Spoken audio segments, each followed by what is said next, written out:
Welcome to Unity Inspired Living. Our community began in 1989 as a small worldwide Unity book study group, and we've continued the momentum as an ever-evolving spiritual community. Each Sunday, you will find dynamic thought leaders delivering inspiring messages and talented musicians sharing sound healing through their melody. Here, we embrace ancient spiritual traditions, universal truths, and emerging wisdom. Let's check out this Sunday message. We're so grateful you've joined us. So happy Mother's Day, everybody. Welcome into our space, whether today feels joyful, tender, reflective, complicated, or all of the above. You're welcome here today. We are gathering in gratitude for the many ways that love has shaped us and carried us and called us forward in our lives. So we bless every mother, every daughter, every grandmother, every chosen mother, every grieving heart, every healing heart, and every person still becoming. And so we are going to set our intention here together in prayer to open up our space. So I invite you to just move into that space of stillness. And we gather here in gratitude for this day, for the many expressions of mothering love, seen and unseen, given and received. We recognize the one life, the nurturing presence that holds, creates, sustains all. And this love lives in us, through us, as us. We are expressions of care and compassion and strength. And today we rest in presence and we honor the sacred thread of love that carries us. And we bless our amazing musician this morning, Reverend Angelica Schaefer. We're so grateful for her presence and her divinity. And we have our blessed Sonia here with us today. We're blessing her for being with us. We're knowing that their offerings, their presence, their energy is here opening our hearts in tenderness and truth. And we bless everybody coming into this stream. And we are so grateful with deep gratitude for the love in all its forms. We release this prayer in love, as love, and for love. And so it is. Amen. Ashe. Namaste. Thank you, everybody, for tuning in and tuning within this morning. I see you all coming into our space. Blessings, blessings. Welcome in. Good morning, beautiful beings. This is our live stream for Unity Inspired Living. We meet here every Sunday morning at 10 a.m. Pacific time. My name is Amy Van Ling, and it is my gift and honor to gather with you every Sunday, and especially this Mother's Day morning. Today is not simply about celebrating a role. It's about honoring the threads of love and wisdom and resilience and healing that move through the lineage, through generations. And some of those threads are beautiful, some are unfinished, some are still being understood. So may this time together today soften us, may it reconnect us, and may we remember that love lives on in stories and presence and lineage and the roots that we continue to grow, and all of it matters. So I invite you to take a breath into this space and allow yourself to arrive fully exactly where you are. If there's joy here today, let it be welcomed. If there's grief here today, let that be welcomed. This is a space where everything is welcome. The heart doesn't have to pretend. Only presence is required. Just being present with whatever is in this moment is perfect. So welcome in, beloved souls. I see you all tuning in here. I bless you. I love you. Thank you for coming into our space. Our theme this month has been plant yourself in presence. And presence becomes especially powerful in relationships. So much of what we inherit through our lives, through our family, is like unconscious patterns and reactions and ways of loving and ways of protecting. And when we become present, truly present, we begin to see more clearly, not through that, defensive lens, but we begin to understand each other differently. And sometimes healing begins not as changing the past, but because our awareness changes. So this is a month where we're planting ourselves in presence and noticing what arrives when we do that. So today's message is deeply personal to me. Last year, when I was planning our 2026, I had this idea, and I knew immediately it was for Mother's Day, and so we're calling it Three Generations, One Living Root. And we're exploring stories and perspectives of my mother, myself, and my daughter. And not because our story is unique or special, but just because it's universal.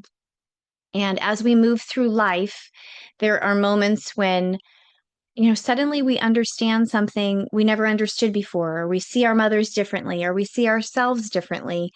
And most importantly, I think to all of it is we can soften.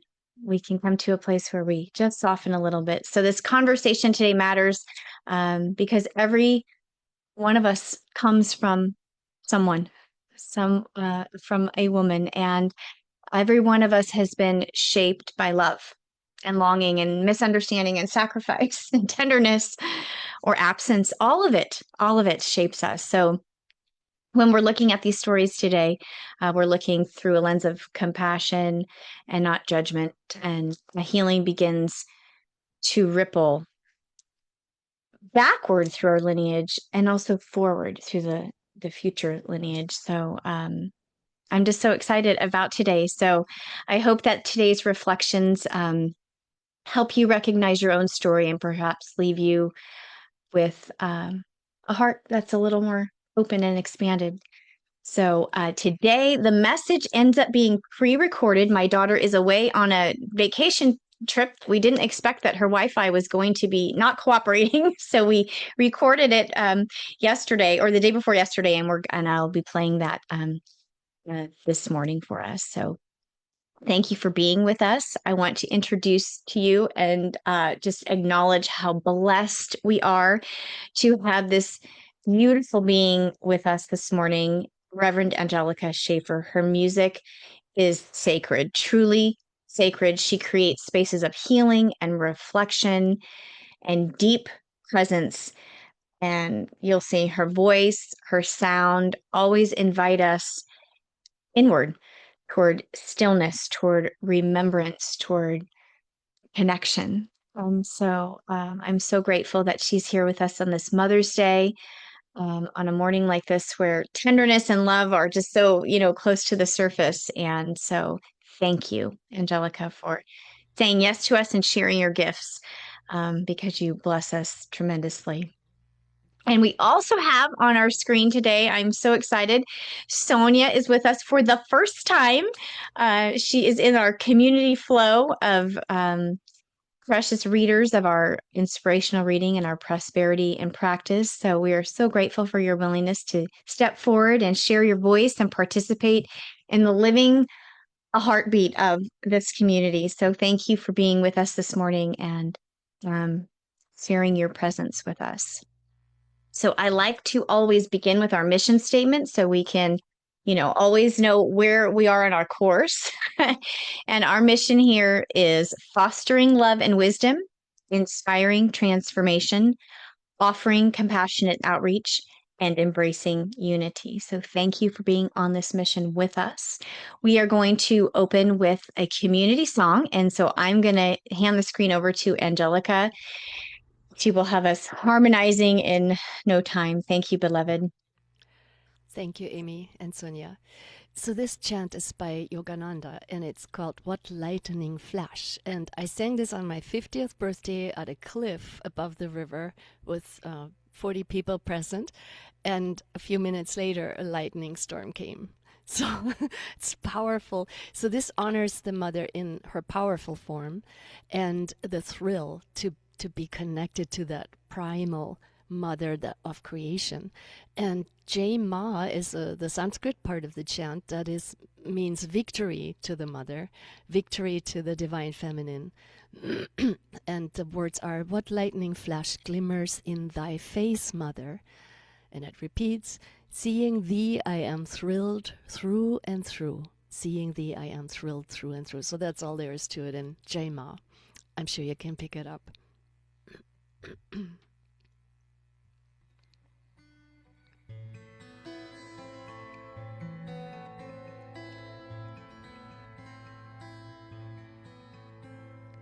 What lightning flash glimmers in thy face, mother? What lightning flash glimmers in thy face?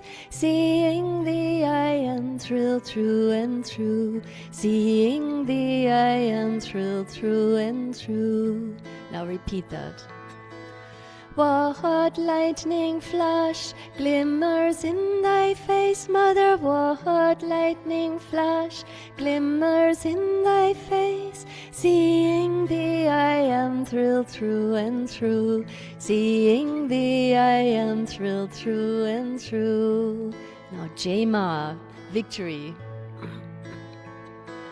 Jema, Jema, Jema, Jema, Jema, Jema, Jema, Jema, JJ Ma, JJ Ma, JJ Ma, JJ Ma, JJ Ma, JJ Ma, JJ Ma, JJ Ma. Sing it out. JJ Ma, JJ Ma, JJ Ma, JJ Ma, JJ Ma, JJ Ma, JJ Ma, JJ Ma. What lightning flash glimmers in thy face, mother? What lightning flash glimmers in thy face? Seeing thee I am thrilled through and through. Seeing thee I am thrilled through and through. Again. What lightning flash glimmers in thy face, mother? What lightning flash glimmers in thy face? Seeing thee I am thrilled through and through. Seeing thee I am thrilled through and through. Jema, Jema, Jema, Jema, Jema, Jema, Jema, Jema, Jema,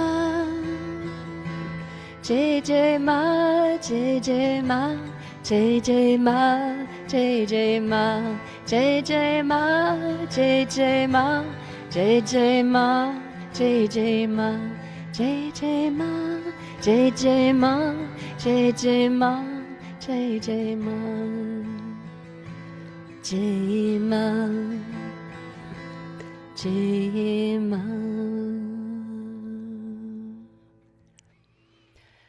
And this works really well when everyone is singing. I can feel it. I can feel those who are singing.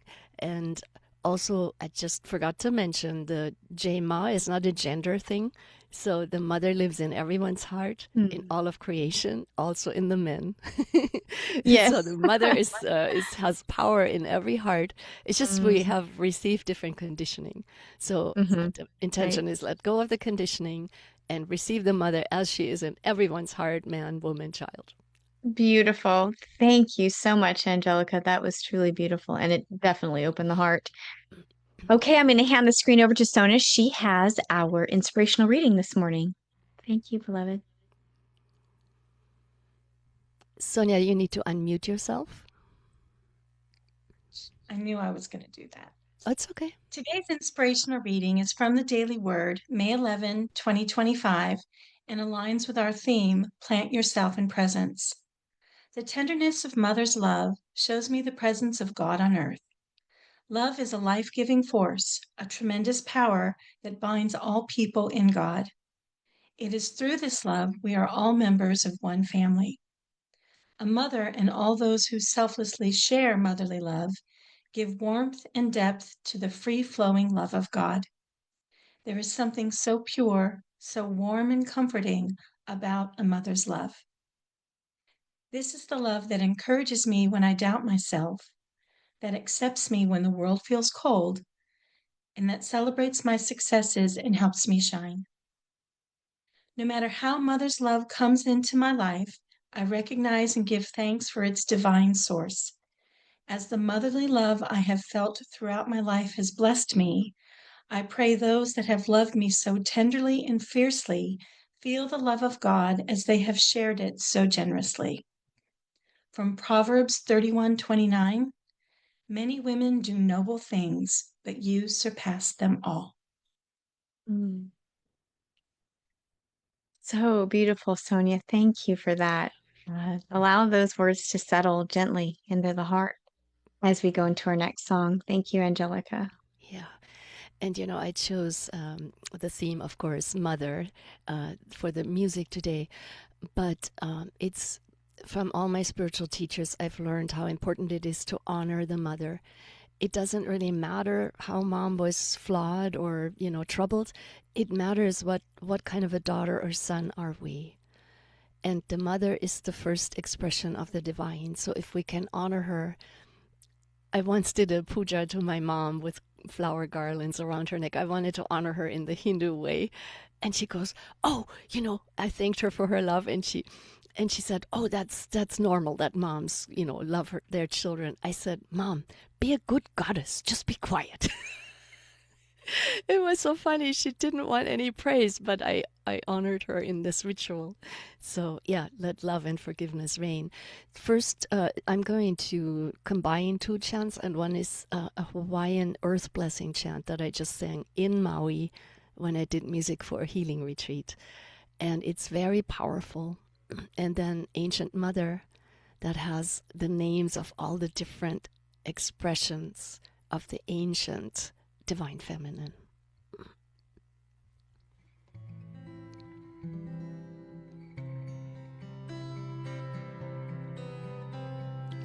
E malama ikaheau, e malama ikaheau, e malama pono ikaheau, e. Earth and sky, sea and stone, hold this land in sacredness. E my lama ikaheau, e my lama ikaheau, e my lama pono ikaheau, e heau, heau, heau, heau. Earth and sky, sea and stone, hold this land in sacredness. E my lama ikaheau, e my lama ikaheau, e my lama pono ikaheau. And malama means to care for one another, to care for each other.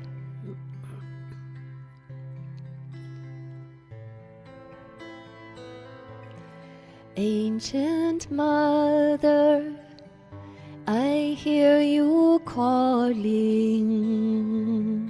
Ancient Mother, I hear your sound. Ancient Mother, I hear your laughter. Ancient Mother, I taste your tears.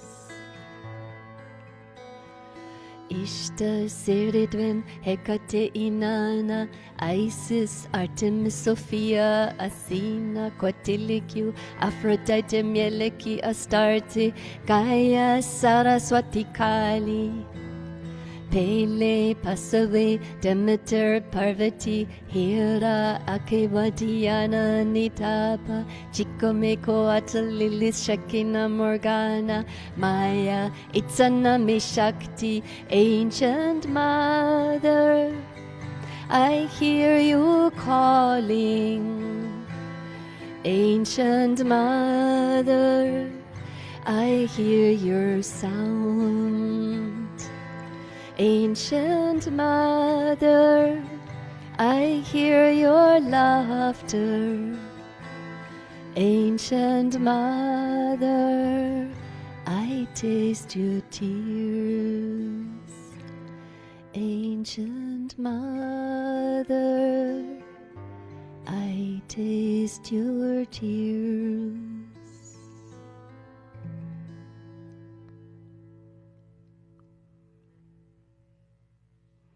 Wow. So touching and beautiful. Let's hold that feeling as we move into our prosperity and practice. I'm going to hand it over to you, Sonia. Thank you. Welcome.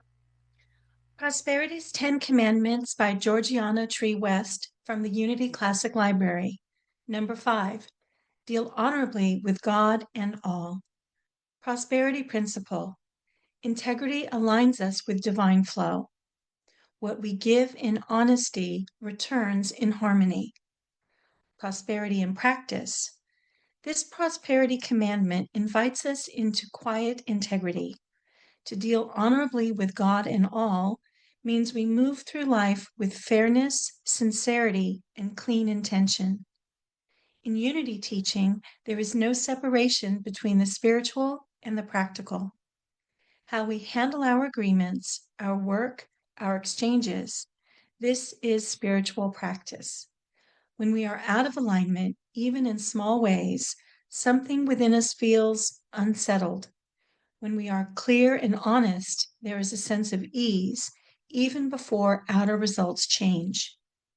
You may have felt this, that difference between something that feels slightly off and something that feels clean and true. This week, bring awareness to your dealings, not with pressure, but with presence. Let your actions reflect the truth you trust. Integrity restores flow. And so it is. Oh, let your actions trust the truth, Wow. Yeah, because we do feel, right? We're very intuitive beings, so we can feel when things are off. Thank you so much, Sonia. We're grateful for you. So let that anchor you in as we return to music. This is our final song this morning. Thank you, Angelica. So this song is called Arati, Param Jyoti.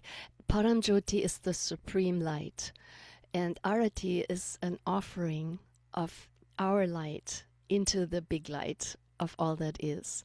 And I think the light also includes the darkness. It's all one thing. So it's not just the light, the bright light that we love, it's also the dark light. And all merges in that sacred heart. So we're doing this ceremony, this offering, this celebration of all the different forms of light. And just let the light of your heart merge with that all that is.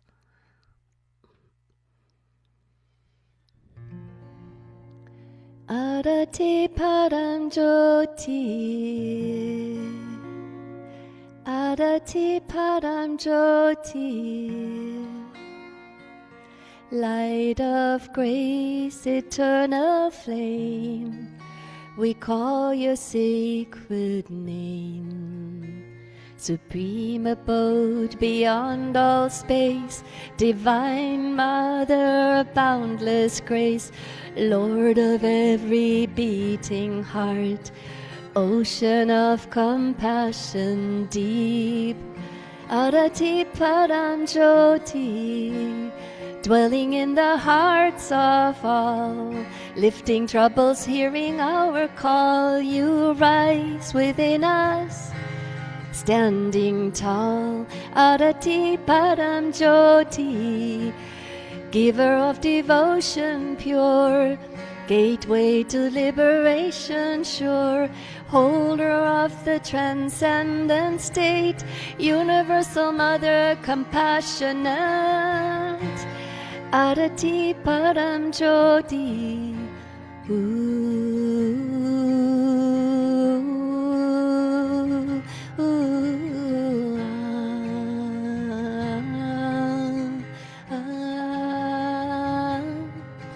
Achyutam Keshavam Krishna Damodaram Rama Narayanam Janaki Vallabham Adati Param Jyoti. Beloved of the heart's pure truth, light eternal, ancient youth, supreme soul, infinite and bright, existence knowing bliss unite. Adati Param Jyoti, soul of all that breathes in lives, devotion flowing like a stream, love awakening from the dream. Adati Param Jyoti, freedom rising, liberation's gleam. In your grace all souls redeem. Hare Param Jyoti, Hare Param Jyoti, light within us, light around. Hare Param Jyoti, Hare Param Jyoti, in your presence grace is found. Hare Param Jyoti, Hare Param Jyoti, eternal flame that guides us home. Hare Param Jyoti, Hare Param Jyoti, in your light we're not alone. Hare Param Jyoti, Hare Param Jyoti, breathing peace with every sound, sacred light, forever bound. Adati Param Jyoti, peace, peace, peace. Adati Param Jyoti, Om Shanti, Shanti.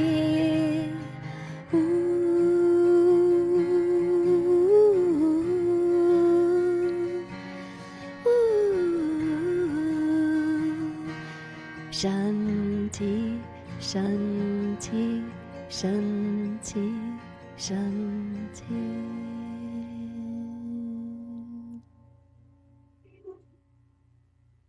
Wow, that was so beautiful and tender. Thank you, Angelica, for holding the emotional and spiritual collective space here this morning to get us started into this beautiful Mother's Day. Thank you, Sonia and Angelica, for your beauty, your tenderness, your presence that you shared in this space this morning. We're so grateful for you.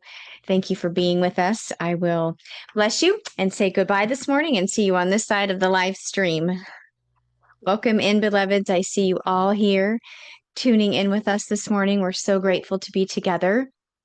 So, part of Mother's Day for me is honoring the lineage of women who shaped my life, and that might be the same for you.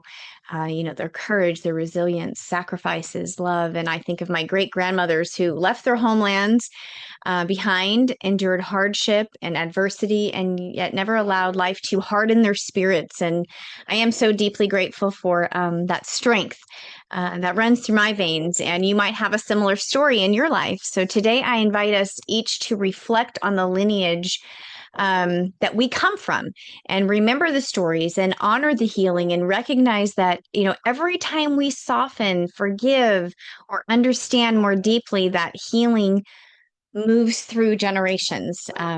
And that is the generations before us and in front of us. So with that, I invite us into our Mother's Day message, 3 generations, 1 living root. And how we're going to do this is I'm going to share our pre-recorded message from the other day when Victoria had some better Wi-Fi. So blessings.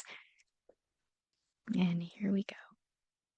Good morning, everybody. We are here on Mother's Day, and I have an extra special day for us planned because I have my mom, Cecilia Alba, and my daughter, Victoria Alexander, with us. And I am so thrilled to have these two amazing women on the screen with me. We are calling this 3 Generations, One Living Root, and this is connecting us to our theme for the month of May, which is Plant Yourself in Presence.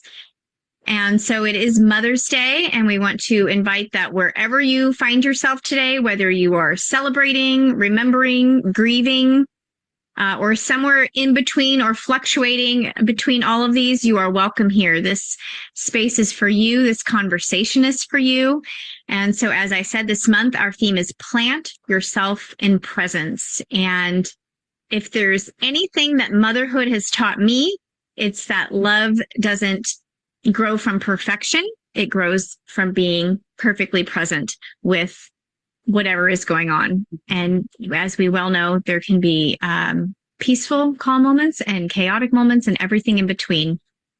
So how we're going to do this is kind of just a round robin. I'm going to present an idea or a question, and then we're going to just work our way through, beginning with my mom and then me and then Victoria. And we've got my little grandson there, and we are in present with whatever is showing up in the moment, and that is so heartwarming to me.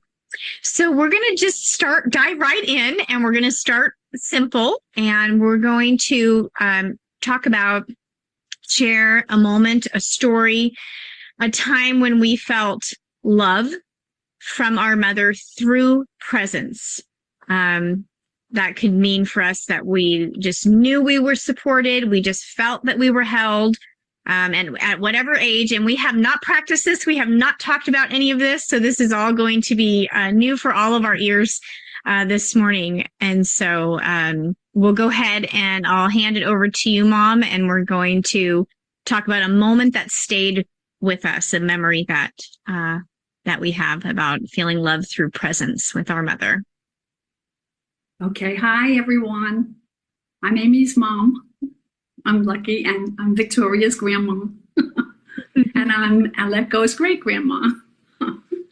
Anyway, the moment that stayed with me, there's so many moments, so it's really hard, to pick one. But I picked this one because it sort of stood out. And it was, my mother was not someone who interfered in my life. She always let me do my own thing. But one time I was going through a hard time, stressful. I was tired. I was exhausted. And I was also driving someone back and forth to work every day, picking them up in the morning and then driving them home. And she knew I was not really thrilled to do it because I was tired. And she took the liberty to call that person and ask them, please find another ride. And at first I was really a little upset, but when I think about it, she just did it because she loved me and she saw I was not having an easy time and she wanted to help. And that really meant a lot to me. It showed me her love, and she was trying to give me space. And it's also, when she saw I was overwhelmed, she wanted to step in and help. So I didn't, really at the time, I didn't really appreciate it as much as I do in looking back. And I thought that was very sweet of her. She just said it, that moment taught me that real support isn't always obvious and loud. It's thoughtful, perceptive, and willing to cross a line just once for the sake of someone you love. So that's my moment. Oh, I love that story, Mom. Yeah. Yeah, that reminds me of Grandma. Yeah, she did sort of mind her own lane. And so that is interesting that she really... 2 cents, yeah, she would say. Yeah.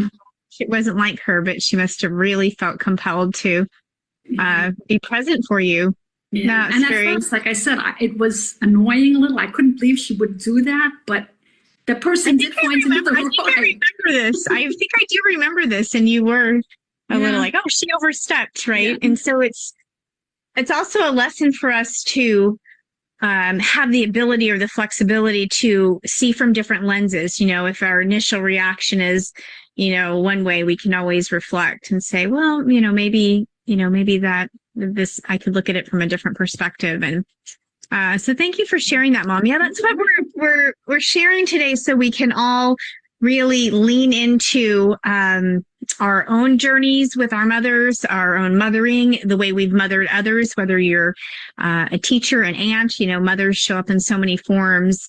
And so in honoring all of that, these stories we hope can bring to your heart some special feelings and sentiments for everybody here watching today. So thank you for sharing that, Mom.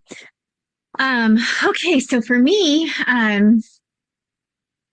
I am thinking about this as you were sharing, and as most of my beloved community knows, I kind of fly by the seat of my pants. So I haven't thought about this, but what's coming to me right now in the moment of a time that was where I felt very supported and held. And interestingly, because I think this is an area where some people wouldn't have been so easily supported and held in their lives if parents were trying to follow a certain model or rigidity, or how do we look, or how do people look. And so what the time is that I remember is I had gone into I grew up in the Catholic Church, and I love the Catholic Church. Have nothing negative to say about the Catholic Church. So much with Catholicism resonates with me. However, in my first confession, it didn't go so well. The priest in the confessional was very curt with me, very angry with me, and even raised his voice and scolded me in the confessional. And I was a young child, and I was very upset and very scared. And when I came out of the confessional, I remember, Mom, you were standing, we were like in line, and you were behind me. But then when we went back to the pew, and I said to you, that was my first confession, and that was my last confession. Like, I was making a declaration, like, I will not do that again. And you didn't reprimand me or tell me, no, that's not how it's going to go. You just said, okay. And I felt like you were just, when I think back, I didn't think about it at the time, but as an adult and seeing back to it, it's like, that was very important, because a lot of times, parents with their own stuff going on might want to redirect and say, no, that was, maybe experience, we'll retry it again later. But you just honored that I was so sure about that. And so I really was always sure of herself. Well, I was definitely sure that day, I remember feeling. And so had you said to me something like, oh no, we'll, try this again, I probably would have said, absolutely not. But you didn't. You just, I felt supported, held, and honored, even as a child, just so honored. And I think that was the thing that I always felt, was that I wasn't lesser than because I was a child, or that my opinion or my experience wasn't important. So thank you for that, Mom. Thank you. Okay, I'm going to hand it over to Victoria. I apologize if we have background noise. No apologies. This is less of one specific moment and more of an accumulation of moments over time. Probably from ages 2 years to 18 years for me. Growing up, my mom was always there supporting me through whatever activity I was involved in, even though I had 3 younger siblings running around too. Whether it was dance recitals, theater plays, cheer games, or competitions, I always knew that if I looked into the crowd, I'd see my mom's face smiling back at me. That kind of consistent presence made me feel deeply loved and supported. I think this goes to show that consistent presence can matter more than grand gestures. That's sweet. It's true. One thing I did not bring is tissues. I didn't think that went through. Yeah, me neither. Yeah. Oh, I don't know if it was you, Victoria, or Julia. One of her friends said something about, I'm always like this weirdo smiling in the stands. But it was like, Weird. because Very animated. very animated, but it was like, because they're cheering on the field or dancing or whatever, they're far away. And I wanted to always be able to see me. Yeah. You know, I didn't want to just blend in. It was like, I'm here, you know. So, okay. So we're going to move on to our next question. What's the next one? And our next question is something I want to thank you for. And so we'll think of this maybe as something that we don't always name, maybe like what Victoria said, maybe it's not a big grand gesture, but something that stays with us, a moment, maybe a specific something that we want to thank our mom for. Who's going to go first? You, Mom. No. All right. You get to go first. Oh, okay. Again, there's not like one major thing that I could say that I'm thankful for because there's so many. It's hard to always pin down your thanks for your parent, whatever it is. So I will start with the simple. And what I remember to be most thankful for is just our way of life. Everything was always stable. I always felt secure and loved. I always had a good dinner every night from my mom. She'd come home from work and cook dinner for us always. And we had a peaceful, stress-free home life. So I think that's really the most important thing for a child to have is security and love and knowing that they're cared for every single minute of the day after day, week after week. And my mom did that. I am so grateful to her for that, for her care and her trust. She let me have my space to be myself. And that's what I'm thankful for. I remember Grandma telling me one time something like, I think maybe it was when Victoria was born, something like, as a mom, you always follow through with your word. Don't ever say you're going to do something and not do it. And she told a story about, I think she was buying you guys a TV. And she said this particular day you were going to do this. Maybe you could put this together, the story. And she was so tired. So my grandma was a telephone operator and worked during the day. She left my mom's biological father when, Mom, were you 4? No, 5? I was 6. You were 6. Uncle Arthur was 2. But she had 3 small children and left a very abusive marriage with Uncle basically... Arthur was 3 months. When she left? Yeah. I thought he was 2. Oh, it was 2 when you guys lived in the apartment with Grandma. Yeah. With your grandma. Oh my gosh. So he was an infant. He was 3 months old. Yeah. Wow. So it was a bad situation. And so she left with 3 young children and basically the clothes on their back. So she worked a lot. And back then, that was not as common. So she came home. Her story was she came home from work and she was really tired, but she had promised that you were going to get a television. I think it was a television. Yes. Do you remember this? A television. And so she said that you went out and bought that television. That was her story that she passed down to me, that whatever you tell your children, if you make a promise, you always follow through. And I remember her telling me that. And so I agree with you that knowing that your home is your sanctuary, that your parents love you and support you, and your mother is there. Got your back, making dinner, even if it was a microwave dinner that night. Something was good. You were going to be fed is so important. And so, right. I think another piece that's coming up for me is about safety. And I didn't understand this at the time. But the story that I'm remembering that I want to thank you for, that you did not blow up, and I didn't even realize what a big deal it was. But I was in the 5th grade and I was going to have a birthday party, and you gave me a little pack of invitations, and there were like 6 or however many invitations in this little pack, 6 or 8 invitations. And we were going to have a sleepover. And then the next day we were all going to go to SeaWorld. I grew up in San Diego. So the little pack of 6 to 8 invitations was not near enough. And I wrote out probably 10 additional invitations on top of the, 5, 6, 7, whatever.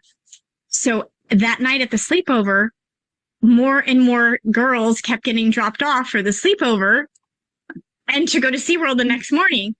I had no concept of that you're paying for all these kids to go into SeaWorld and to drive them there. I hadn't even thought that through. It was just I like, can't even remember how we got there. What did we do? Mom, I don't know. I think Jeanette drove some. I think Dad, you took 2 cars. Yeah. I mean, I don't even know how you did it, but somehow We took them all. I mean, I remember our entire living room was full of girls in sleeping bags. And somehow we all got to SeaWorld the next day, all of us. You never said anything. You were never angry at me. You never said, oh, are you kidding? How are we going to do this? And I just think, wow, I mean, so thank you, because I had a great birthday. Yeah. And, never knew until I was old enough to get it that was a really big deal.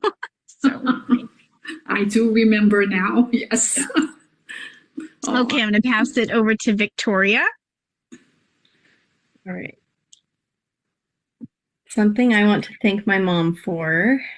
There was a really pivotal period for me in my early adolescent years. I was homeschooled from 1st grade until halfway through 8th grade. Around 6th or 7th grade, I started developing this strong desire to go to public school and experience it for myself. After a lot of asking, my mom finally agreed and enrolled me in the local middle school. My first week was extremely hard. It was uncomfortable, scary, and completely outside of what I was used to. I remember not wanting to continue at all. But my mom made me stick with it, and looking back, I'd honestly say this was one of the first times my mom made me continue doing something I really did not want to do. I'm so grateful she made me stick with it, though. Once the initial shock and transition wore off, I really thrived in that environment. I made friends, I graduated middle school shortly after, and then entered into high school where I built even more friendships and made the cheer team. It ended up shaping so much of who I am, and I can't thank my mom enough for supporting me through that transition and loving me enough to push me through something hard. Aww. That is true. I remember. I remember that because that was one of the hardest days of my life. Because she didn't get into the details, but I will. It was so difficult. It was I think the 3rd day she went, and I would pull her into the front of O'Hara Park Middle School. And that 3rd, she had been crying and didn't want to go. And that day I pulled her in front and she would not get out of the car. And she's like, I can't do it. I can't go. And I just knew that she had to, because at this point, I'm not taking her home because then she'll always think she couldn't do it. And she has to go. And she was like sobbing, hysterical. And so I felt even worse to like shove her out of the car sobbing and like push her into school. But that's exactly what I did. I actually kind of pushed her out. Like, you have to get out of the car. I mean, it was my worst day up to that point. I felt like Mom, I called you on the way home from that. When I dropped her off crying, I was sobbing. I can't believe I had to do this. And I just knew she had to do it. And it took a little adjustment, but I'm also glad, because I do feel like if we didn't push through that moment, I just knew in my soul, she has to go. So, thank you for that. Thank you for sharing that. I haven't thought about that in a long time. So that was a pivotal moment, I would say. But I knew you could do it. So, okay. Pushing her out of the nest. It was really, I shoved her out the car door. It was so, that was hard. Okay, so our next part is presence when it's not easy. I guess that was presence when it's not easy. It was definitely not. So, motherhood and being a daughter is not always clear or easy. And so this next question is, what has presence looked like when things we're hard. Staying maybe when we don't have answers or, we don't have the outcome, but we're being present in the hard times. So I'm going to hand that over to you, Mom. Okay, so what do I have?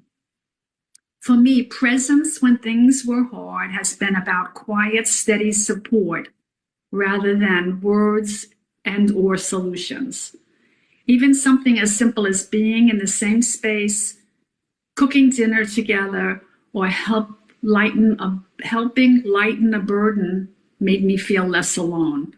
So presence for me has meant people who don't disappear when life gets difficult. They just stay, and that has made all the difference. Knowing that someone cares and has your back means everything. And usually, or hopefully, that's your mom or your daughter or your granddaughter. Yeah, the lineage.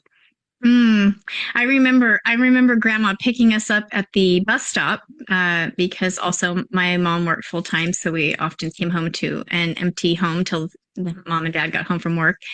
And the times that I would see Grandma's car there at the bus stop, I'd be like, oh, yeah, I don't have to walk home from the bus stop. But then she'd come home and she'd make dinner and she'd do the dishes. I remember organizing the cabinets and cleaning up, and didn't realize at the time what a help that was to you. But now when I think back, how she did that, that was presence. And Yep.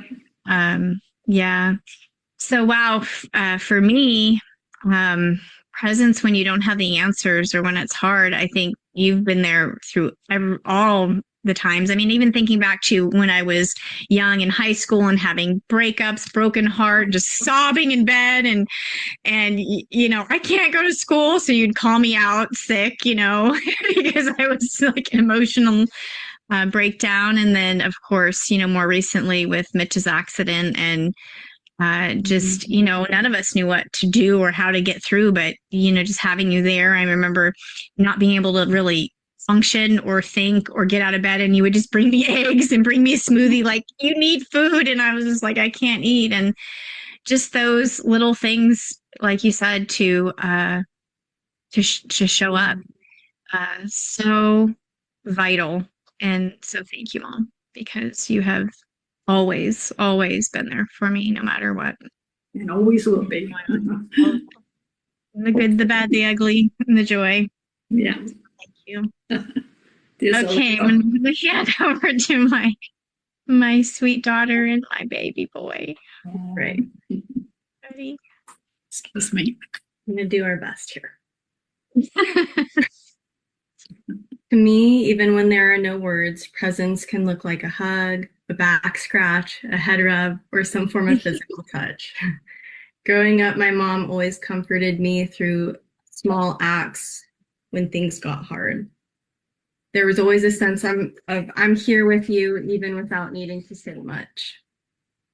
Presence does not always require answers. Sometimes company alone is enough. Lots of back scratches and head rubs. Head rubs, yes. Victoria likes the fingers through the hair. You did too. I did too, yes. I remember paying my sister when I was younger, 25. Can I pay you a quarter to tickle my... Oh my gosh. Yeah. Victoria, I remember crawling in bed with you at one point. It was over the whole cheer thing. I think that was your senior year, and you didn't get picked for something, and it was so devastating. And I remember feeling so helpless. Like, I can't change anything about this. And yet, you're so brokenhearted. And yeah, all you can do sometimes is hold somebody and say, I'm here, no matter what the pain is. So, okay. So, our next question is grace across generations. So making space for imperfect love. So where we might bring in something like I've been thinking about is we're living in a time that I've seen a lot of language around what parents did wrong and sort of like the cancel culture stuff. And I feel there are, and I want to honor that there are real experiences of abuse that need to be honored in people's and need to sometimes cut, their parents off. I'm not minimizing that. But I also think we're at risk of losing grace, grace for our human walk, in life. And so what I want to talk about here is sort of the ability to look back and say, they were human too. Mom was human too. And, she did the best that she could do with what she had. And so maybe the question is here, what has it meant for you to understand your mom or your parents as human as you have grown up, as you have become an adult? And so I'm going to pass it over to you, Mom. Okay. Okay. So this one, until I was 12 years old, we had our mother to ourselves because she had left my father when I was 6. But when I was 12, she remarried. And my sister, my brother, and I were not too thrilled, to tell you the truth. And we felt that we were put in the background. And actually, we really were. And I had a lot of resentment about that through the years. And I realized it wasn't anything that my mom did that she loved us any less, but she was trying to keep peace and keep her husband happy. And that's how people did it back then. They put their kids on the back burner more. And it's not that it's wrong. It's just that's what they did. And my sister, my brother, and I felt put aside. Mm-hmm. But now that I'm older, I realize where she's at. And it wasn't that she was loving us any less.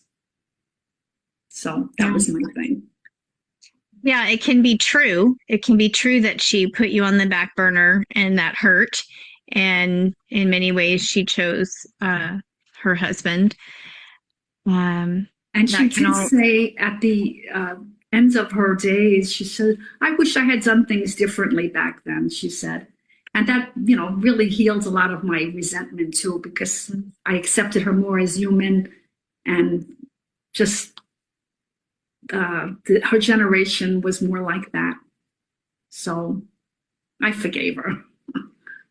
Yeah, well, and that's really important because forgiveness is really never for the other person, right? It's for what we hold. And right. I know, just knowing the story and thinking back to her situation and how, she was a single mom with 3 children working, and he came in and sort of helped relieve some of that financial stress. And so I think from her lens, she was helping the situation for her children in a way, but you guys would have been fine to stay in that 1-bedroom apartment and just be peaceful without Tony. But I can see, Well, he was so.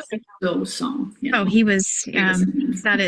That is maybe really if it had been giving a lot of grace, Mom. Easier. I was giving him a lot of grace. Very gracious of you. But yeah, both can be true. That yes, she did. Set you guys aside and put you on the back burner. And yes, you can look at that and forgive that and say, she did the best with what she had. And I think that's the freedom that we find in honoring our parents as human and doing the best with what they had. And I feel like the generations coming up after us have more, I guess with social media and the internet, have more access to relational skill sets and growth mindset and behavioral development and all of that, to where, none of us ever heard these sorts of, conversations when we were growing up. So thank you, Mom, for sharing that. I appreciate your honesty and transparency and vulnerability. So, gosh, I think there's so many things, I remember this one story. So Mom worked full time and had an hour commute home. And this one day, I remember not understanding at all why mom was so mad and flying off the handle. She'd come home, she had left work early to come home to pick us up to go to a dentist appointment, which was kind of a big thing because she had to leave work early and that was, a headache and they didn't really like that at her job and stuff. And she gets home to pick us up to take us to the appointment and we weren't home. It was after school at some point and we had forgotten that there was a dental appointment that day. So we were down somewhere at the neighbor's house and this is before, find my iPhone or cell phone. So she had no idea where we were. She called some people, but they didn't know where we were. So then she ended up driving around the neighborhood when all of a sudden she saw us like laying in front of someone's house and she pulled up and she was so mad. I just remember her face just so angry. Car. And we were doing like cheerleading. So we were like in leotards or something. And she says, we have dentist appointments and we're already late in the car. And I said, we have to change. And she said, we're changing. You're going straight to the dentist. And I just thinking, why is she so upset? And now I think back, it's like, I completely understand why she was livid with us. It's like, just be home on time so we can get to the dentist. And just things you look back on and think, mom was juggling a lot, so much. And I don't remember that one. You don't, right? We were in front of the Ingalls house doing like, I don't know. Yeah. So that's where you found us and you were not happy with us being there. So anyway, I'm going to hand the screen over to Victoria.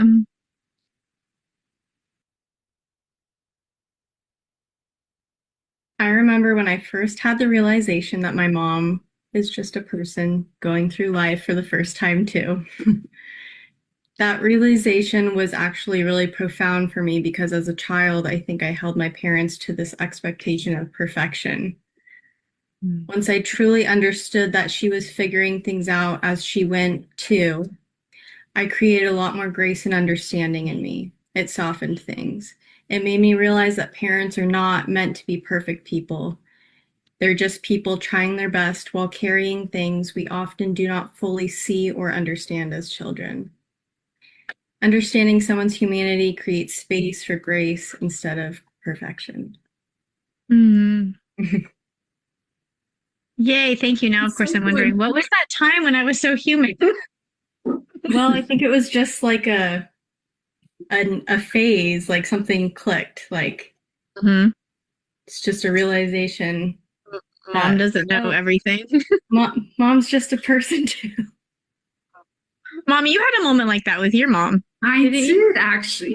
I was and this is one of my earliest memories, and I was about 3. And we had a little cradle for a doll, and we painted it white. And my mom said, don't touch the cradle, the paint is wet. So I don't know, a 3-year-old, why she does this, but I went and made believe I touched the cradle, but I just put my finger near it, but didn't touch it. And my mom came and slapped my hand. And I was so insulted. And I thought, I didn't even touch the cradle. And I said, she doesn't know everything after all. That was young. That was a young point in time to have that realization. Yeah. Wow. Well, speaking of grandma, my next question here was going to be about what's something you feel that grandma planted in you that you carried forward and into me and then goes through all of us. Actually, it's probably going to sound just so boring to say it, but the true thing is my mom was the kindest person. Was she not? Amy and Victoria was too little. She didn't really know. But my mom was very kind to everyone, not just to us, but everyone, everywhere. And so I expect everyone to be kind. I thought everybody is kind. I didn't realize what a rare quality it really is to be kind. And I hope, and I think she really did pass it down to everybody, because sounds maybe braggadocious, but I think we're kind. And I think all the way down to Victoria, you're so kind. You're always so kind. So I think that was passed down. Kindness. I think that is a big, huge piece of her that lives on and is still alive. I really do, because she was so kind. And I'm the same. Like, I never realized, I remember the first time I realized people could be unkind. I was in the sixth grade at sixth grade camp, and something happened. And I just remember thinking, wow, I feel so grateful that I had gone that far in my life without ever knowing that people could be unkind and mean spirited and insensitive, really, because I was so surrounded by love. And grandma she hugged anybody, and everybody always talked about her hugs, and she was just gracious. Anybody was invited into the house. Do you remember her dinners with all her chicken that she used to? Yes. And she would just make trays and trays of chicken and potatoes. Yeah, I don't know where she had the energy. She cooked for anybody who was hungry. Everybody. She really was kind. She was so kind. And if you know her story, though, it's so profound. She was put in an orphanage, had nothing, literally nothing, left school early so she could work. Because she had one dress in the orphanage, one dress, and she was made fun of at school for having one dress. So she just wanted to get a job. So she left to school to get a job so she could buy I think 16, she started working for a New York telephone company. Yes. And so she could buy some clothes.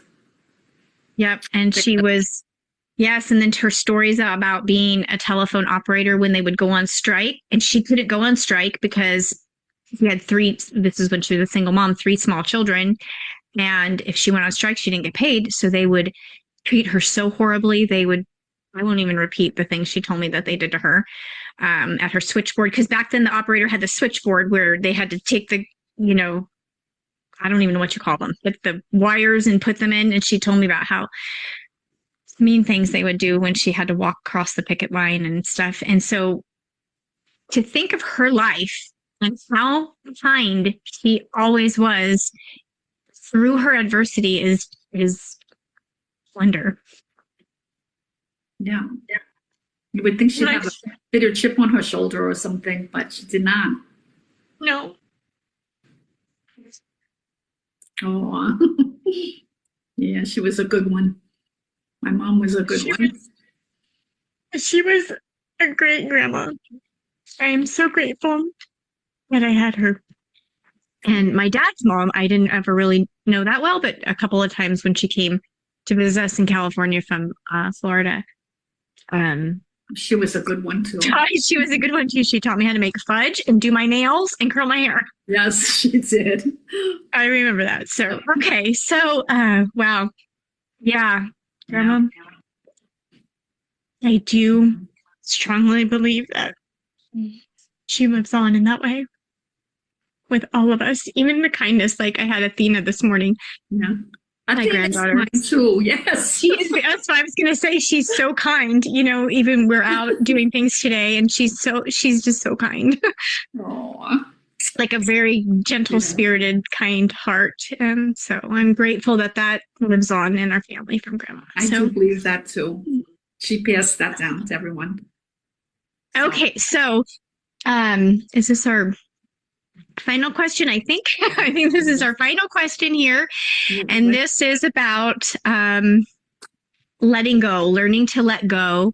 And what is something that as women, mothers, that we've had to learn to let go of, expectations, pressures, or, even ideas of who we think we need to be and that type of a thing. So Mom, I'm going to pass over to you. Give it to me. Okay, everybody. I didn't prepare the answer on this. The other ones I sort of worked on a little, but this one I didn't get to. So I just have to say that I would say that what I let go of is saying yes. I try to say yes only to the most important things and important people that I need to say yes to. Because if you say yes to everyone, you have no energy for the important things. And I've learned that over the years is I know how to say no now. And I think it's a biggie. I'm glad I know how to do that. So that's about it. I can say no. It's an important one too, because if we're saying yes to everything, then what's our true yes, so we have to say. You can't accommodate everyone. You can't, just can't.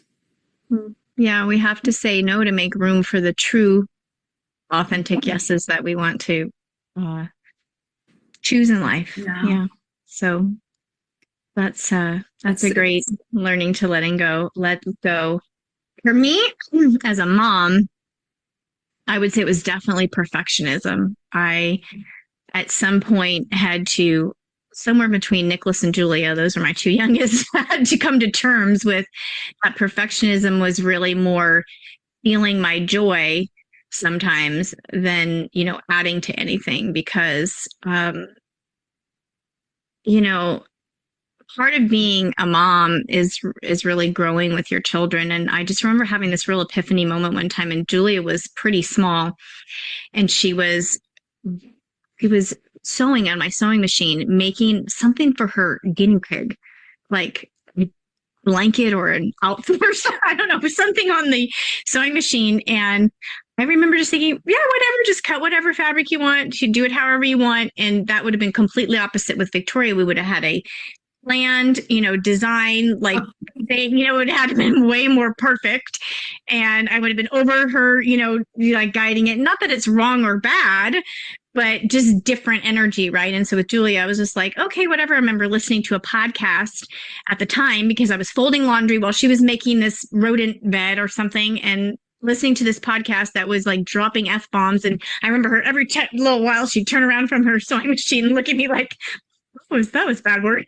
And I'd just be like folding laundry, like, okay, this is the imperfectly perfect part of motherhood that, is fine too.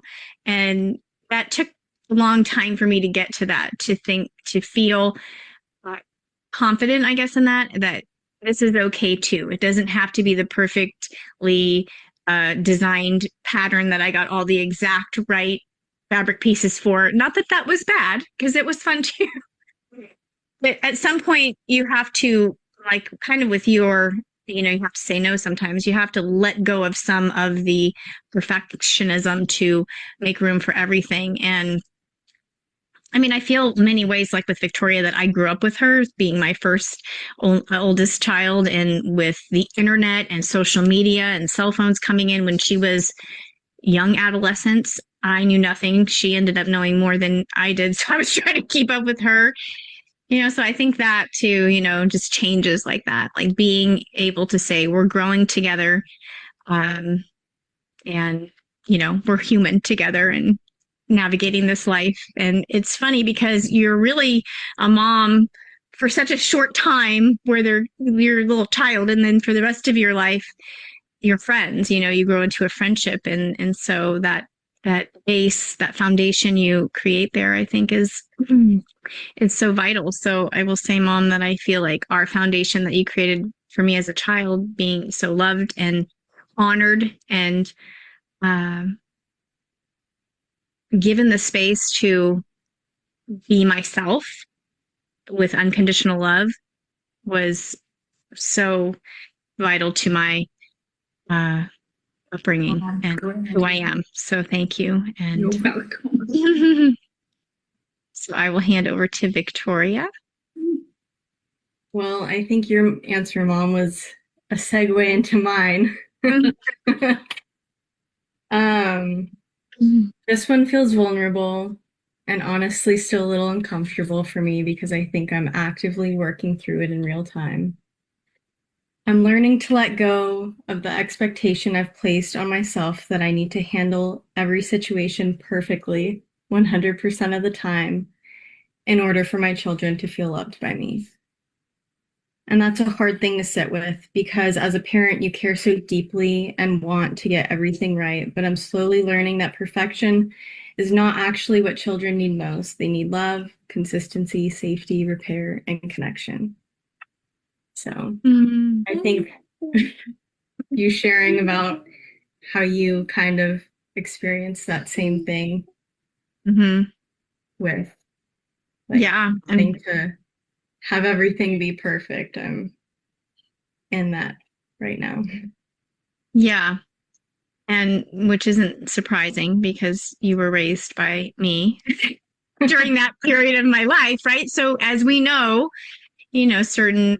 everything gets passed down, and we get to evaluate at points in time for our own lives and say, is this working for me? And I think that's the important piece, is to take moments to self-reflect and ask, how is this working in my life? And motherhood is um,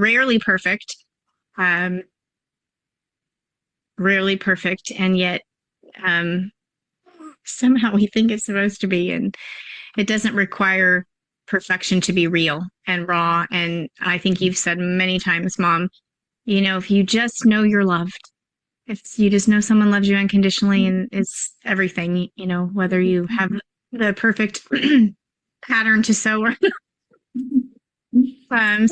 so across all the generations, we carry forward tenderness, healing, and this sacred work of being human, to love a little deeper, understand a little more fully, and maybe in some places plant new seeds where pain once lived.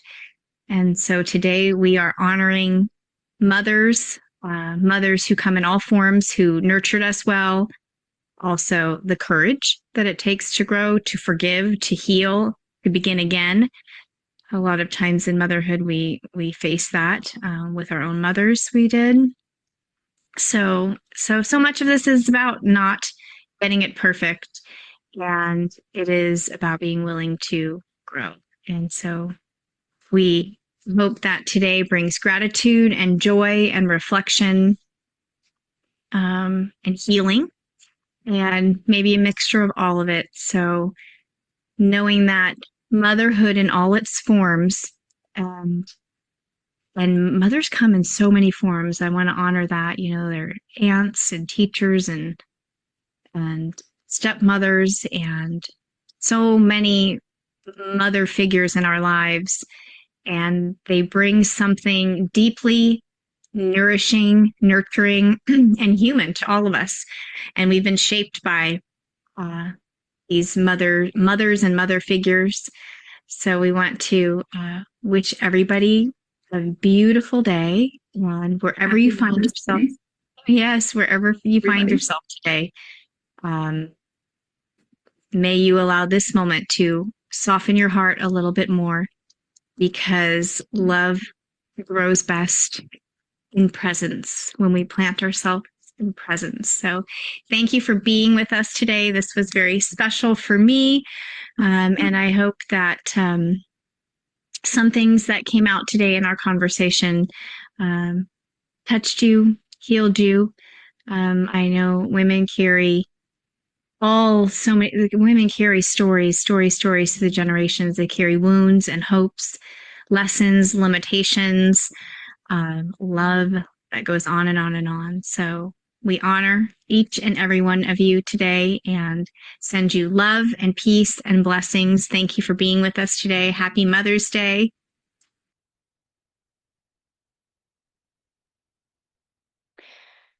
Hello, everybody. I think we're back.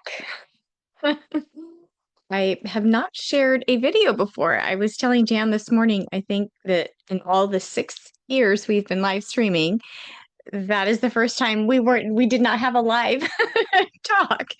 So this was new for me to figure out how to share the video. Thank you everybody for being here. Happy Mother's Day. I think that today's conversation isn't just about my family. It's an invitation for all of us to reflect on the lineage that we come from, all the mother figures, and to remember the stories and honor the strength, and recognize that healing happens when we bring awareness and compassion, not only to our personal history, but to the collective experiences of women that we've all carried through generations. And so perhaps today is a day to ask questions, get curious, write down a story or two, to remember the women who came before you, and not only for their wounds, but for their wisdom, for their courage, for their survival through so much adversity, and for their love. So just knowing that every time we heal, every time we forgive, every time we understand a little bit more deeply, we soften, and healing can move through the lineage, both backward and forward. So that's a really powerful part of this conversation. So thank you, everybody, for being here with us today. So grateful for your presence. I was asking about your moms. How was your mom present for you? I would still love for you to drop in your comments. Verona, thank you for sharing about your mama's strength. And I'm so glad you were here, Mary. My grandma was a hugger, the best hugger. Yes, Luinda says, well said, Victoria. Thank you. There's no such thing as perfection. Yeah, you know what? I think that resonated because Nancy, you said the same thing. Sometimes good enough is good enough. And thank you, Marianne, for being here, and Nan and Verona and Jan. Yes, I love the comments. Thank you for being here. I appreciate you so much. You know, I think the idea of even in general in life, it doesn't even have to just be for motherhood, but this idea that we have to get everything right. Honor that it is right already. Whatever is unfolding in the moment is the way it was supposed to be. It's the way the moment we're supposed to walk through for our good, for our growth. And when we sort of release that idea that there's some right way that we have to meet that mark and we're missing the mark and all that, there's so much pressure on us as humans for that. I mean, men alike, you know, this is a piece that applies to all human nature. So honoring the lineage of women in your lives and just blessing all of it. So thank you everybody for being here with us today. We're going to close with our prayer of protection.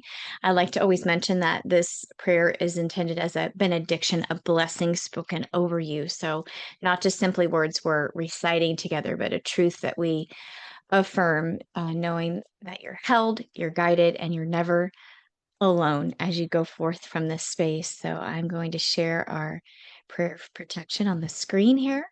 And this is a spoken blessing for you. And is it up? I think so. The light of God surrounds you. The love of God enfolds you. The power of God protects you. The presence of God watches over you.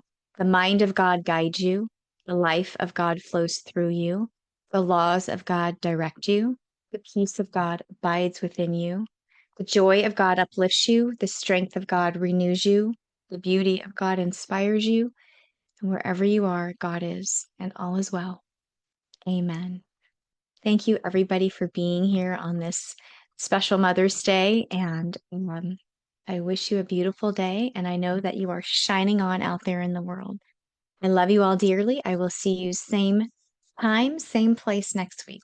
Peace and blessings and love.